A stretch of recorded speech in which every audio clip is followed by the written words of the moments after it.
There it is, back from the run and back into the studio. Here we go. We got our turmeric tea, and yes, it is so nice out in Denver. For those that are in the Denver area, you know that we're lucking out a little bit right now. I'm sure we're going to have a hard spring of snow, but right now I'm relishing these warmer days because with 12 days to go, I still need 12 or 13 days to go. I still need to go fast, and right now, no snow, no ice on the ground, so that is a good thing. So nice out, I'm going to actually take off the coat out here. I don't even need it. So here we go. We're diving into high cadence, slow running, easy running, and how to avoid sloppiness in our personal biomechanics as runners, all right? And okay, it's so much to talk about. First of all is that I'll dive into today's run here in a second.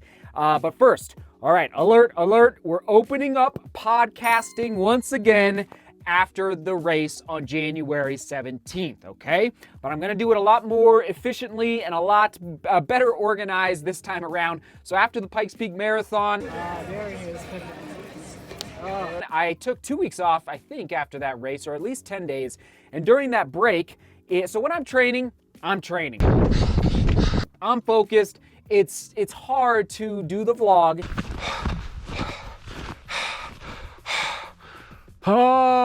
Do full-time training and everything else that I need to do in the day, plus interviews for podcasts. But when I'm on a running break, like I do after every single peak race, like Naples Half Marathon, January 17th, we're going to open it up to anybody out there who has a podcast. Now, I can't do everyone, okay? I think last time 30 people reached out. I think I ended up doing about 10 interviews, which was over the course of about 5 or 6 days, so about 2 a day. And so Calendly, here it is on your screen. I'm going to use that app or that service to organize these interviews, okay?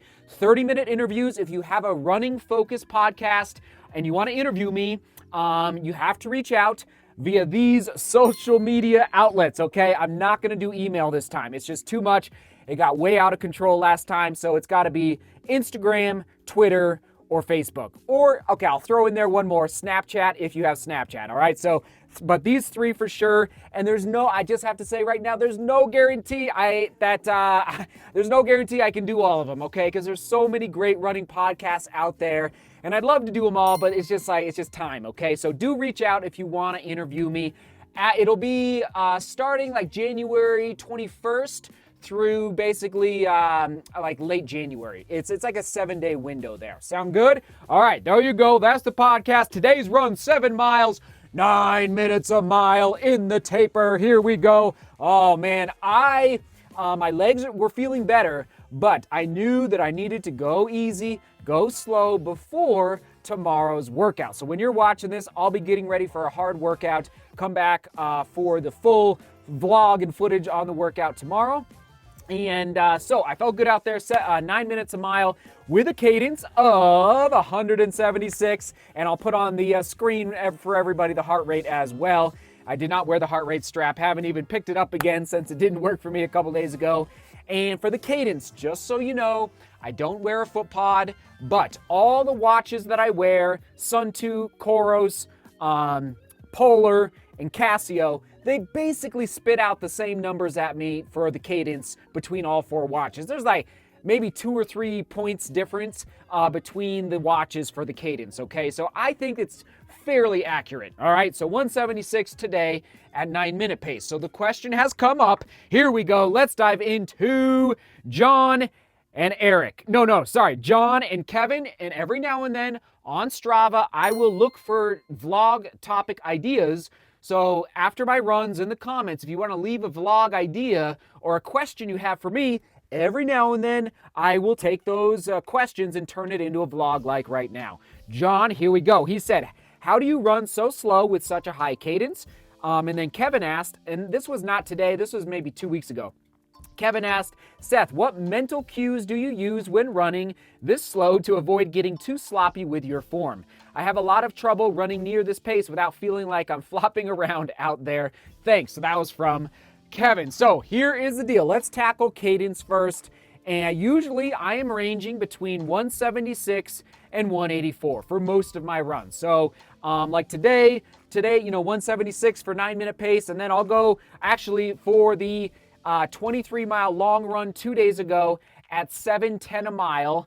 I was doing, I believe, I'll confirm, but I'll put it on the screen, but I believe it was like 181 or 182-ish. So not that much more, but that was about my cadence there for a long run. And then for my like threshold runs, I'll creep upwards of the upper 180s and low 190s for my cadence. And again, it's pretty consistent between Coros, Polar, and Sun2. All right, I don't have a Garmin watch, and I rarely wear the Casio watch these days. Now, between the argument, the debate, I don't want to get into it too much.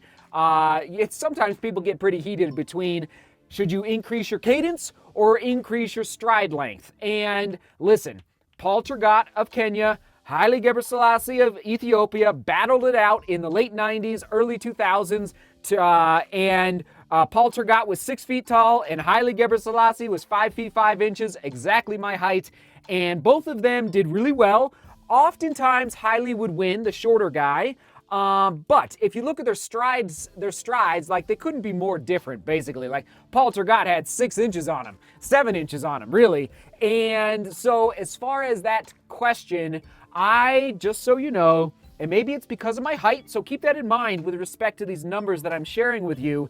I focus more so on cadence, all right? But not to the complete exclusivity of forgetting about my stride length either. But I do know that my legs are only so long at the end of the day. So for me, when I'm in the gym, when I'm working on my plyometrics, my form drills, I am focused more so on cadence, all right? Just want to put that out there right now. Now, here we go. Bear with me on the science here, and for all the doctors and physical therapists out there, you can laugh down in the comments. All right, here we go. So the peroneus brevis and the extensor digitorum longus, all right, aka the muscles. So when I am looking for those mental cues for my cadence, the muscles that I am focused on the most, and I did it today. In fact, today, the 9-minute pace, it was slow, and my legs are not fresh yet, but man, I was 4-foot striking like you would not believe. It felt so good. I'm excited for tomorrow's workout, and I'm very excited for the race because it just felt I felt really strong through that 4-foot striking. But those muscles that I just mentioned are the muscles that wrap around the front of your let me bear with me, your tibia, basically your shin bone, okay, in the front of your leg. And those muscles are the ones that I am using to, bear with me, snap the foot down. So I can feel it here too, just in my forearm, but as I'm snapping my hand down and I'm snapping my foot down, you can't see it now on the camera, but I can feel these muscles in the front of my tibia bone, or maybe they wrap around, again, forgive me on the anatomy, I can feel them snapping and firing and triggering when I want to bring my foot down faster through my gait cycle, okay? So I'm really focused on those two muscles, or the ones that are very close to those, if those are not the exact ones. Now, as far as in the gym, when I go to the gym, or even, you don't need a gym, you can do this anywhere, but I picked this up from college, and so I've been doing this for a decade, okay? Over a decade, actually. I've been doing quick feet. Nothing crazy, nothing out of the ordinary, just quick feet. You see it on your screen. I like to do 3 to 4 days a week, 3 sets of 30 seconds. Now, don't do that initially. You'll be very sore. I would work into that. Do it, 1 day a week, 1 set, and then the next week do twice a week for 2 sets of 20 seconds, and then slowly build into it is what I'm getting at. And this is, I used to do this back in high school and middle school for basketball as well. Quick feet, quick feet, quick feet. Trying to lift your feet off the ground as little as possible, but still snap them down to the ground as fast as possible. And I can tell you, if you want to raise your heart rate really quickly, do this after your runs 3 to 4 days a week. And this is the drill that I do and that I picked up in college, especially for working on that faster cadence through my gait cycle, okay? And of course, other ones can be, your classic jump rope, which I'm enjoying doing more so in this training block. Also just in place with ankle weights. I don't know if I have any footage of that in the gym, just doing one-legged ankle weights, 2 to 3 pounds around your ankles. I will do that as well. Not to mention, of course, the box jumps. Now, if you've never done box jumps, especially single leg box jumps, be careful. Very intense, very tiring. You might be very sore, and just be careful because it's kind of it's a lot. The only reason I feel comfortable doing those, again, like we talked about 2 or 3 days ago, the 13 different runs that I do, the vertical running, I feel like my legs can withstand the jumping up onto the box, but also even just simply getting off of the box. It's kind of a lot. And if your knees are not ready for it, it could be too much for your legs, okay? Also, butt kickers, okay? Moving on, again, as I'm always saying, eyes up, pump arms, quick feet. I need a t-shirt, right? Eyes up, pump arms, quick feet. I repeated that to myself probably 30 times going up and down, especially up Pikes Peak in the marathon victory about 3 or 4 months ago. That's it. Eyes up, all right? Not that. Eyes up, pump arms, quick feet, all right? And on that note, here we go. So avoiding sloppiness when you're running slow. And that was what, I think it was Kevin, all right? Shout out to Kevin. Oh, Nelly. Here's how I have found it. Boom, boom, boom, boom, boom. A little bit, shoulder blades back, okay? So you want to stretch out your chest cavity and your pecs. Now, I'm over-exaggerating a little bit here, but I'm telling you, put your shoulder blades in their pockets. Put your shoulder blades in their pockets, okay? And when I do that, I avoid the slouch. I avoid caving in on myself. And when you're running easy, when you're tired in a race, when you're tired at the end of a threshold run, everybody, I'm going to try and find a clip from the threshold 3 or 4 days ago. No, maybe 5, I don't even know. Where I look tired and I can tell I'm tired versus when I can tell I'm focused on my form. I'll try and do a split screen. I don't know if I'll be able to find one. But there are moments in that threshold where my arms are doing this. And you'll notice, my right arm hangs too low, okay? I don't know if you notice, but it hangs too low. I don't know why I do that. So I recommend arms a little higher. So like right here, hitting right about your pecs. Not this over-exaggerated craziness, okay?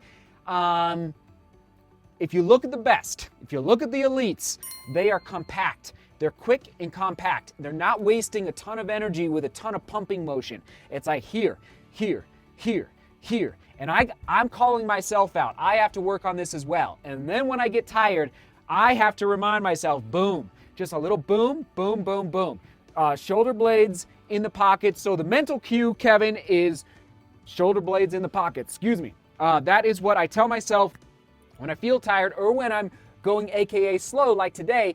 Today, I'm telling you, everyone, my form, it was amazing. Like I felt in control. I felt upright. I felt strong. I felt like I had rods in my ankles. Like I was in control, meaning I think I'm already starting to feel a little better as the mileage comes down. Like I'm not feeling as tired. So there you go. Onward and upward. I think that's it. Oh gosh, I could keep going. I'll mention one more.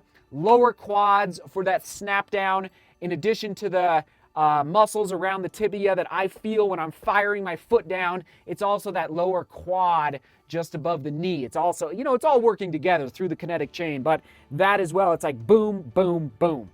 Onward and upward. Question of the day: what has been your experience with your personal biomechanics and maintaining efficiency when you're running easier or slower, okay? Do you go, and listen, I'll be honest, like I'll always be honest, but I'll be honest right here. Sometimes I throw it out the window. I just don't, especially when I'm coming back after a break, I just like want to, and I just want to zone out completely, daydream, and I just don't focus at all. That's okay too every now and then, just to go out and just not focus on the form. I think that's okay as well, to let your brain and your mental capacity relax a little bit. Onward and upward. We will toss it to,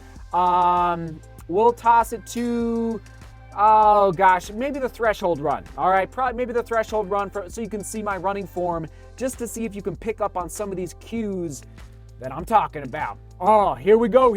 All right, everyone. Woo, seek beauty, work hard, and love love each other. See you tomorrow.